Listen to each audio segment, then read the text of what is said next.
لیکن ماں باپ سے بھی کہتا ہوں اولاد کو امتحان میں نہ ڈالو، ان پہ ایسی سختی مت کرو کہ وہ باغی ہو جائیں، ان کی جائز خواہشات پہ ٹوکے مت چلاؤ کہ وہ باغی ہو جائیں، ان کو ذلیل، کبھی تانے، کبھی ٹوک، کبھی تنقید، کبھی اعتراض، تھپڑ، کبھی بے عزت، یہ چیزیں تمہاری اولاد کو باغی بناتی ہیں۔ میرے نبی نے فرمایا اولاد کو عزت دو، اکرموا اولادکم، اپنی اولاد کو عزت دو۔ جناب علی رضی اللہ تعالیٰ عنہ نے فرمایا اکرموا اولادکم لانہم خلقوا لغیر زمانکم، اپنی اولاد کو عزت دو، یہ تمہارے آنے والے زمانے میں تمہاری یادوں کو زندہ رکھنے والے ہیں، انہیں عزت دو۔ میرے نبی کیسے عزت دیتے تھے؟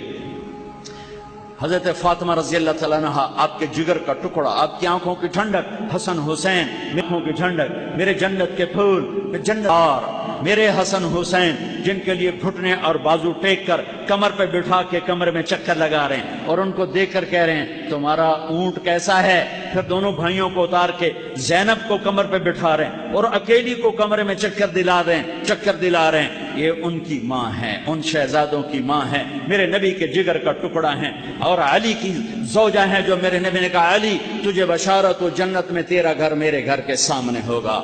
جب حضرت فاطمہ آتی، اور وہ چوتھے دن نہیں آتی، کوئی 8ویں دن نہیں آتی، روز آنا لگا ہوا ہے کہ دیوار کے ساتھ دیوار ہے، جب حضرت فاطمہ آتی دروازے پہ آتی میرے نبی کھڑے ہو جاتے۔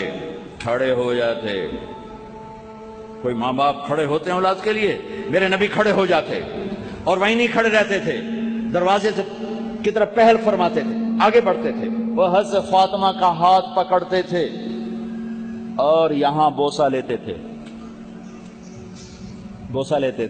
بوسہ، پھر ان کا ہاتھ پکڑ کے اپنی بیٹی کو چارپائی پر پہلے بٹھاتے تھے، اس کے بعد خود بیٹھتے تھے۔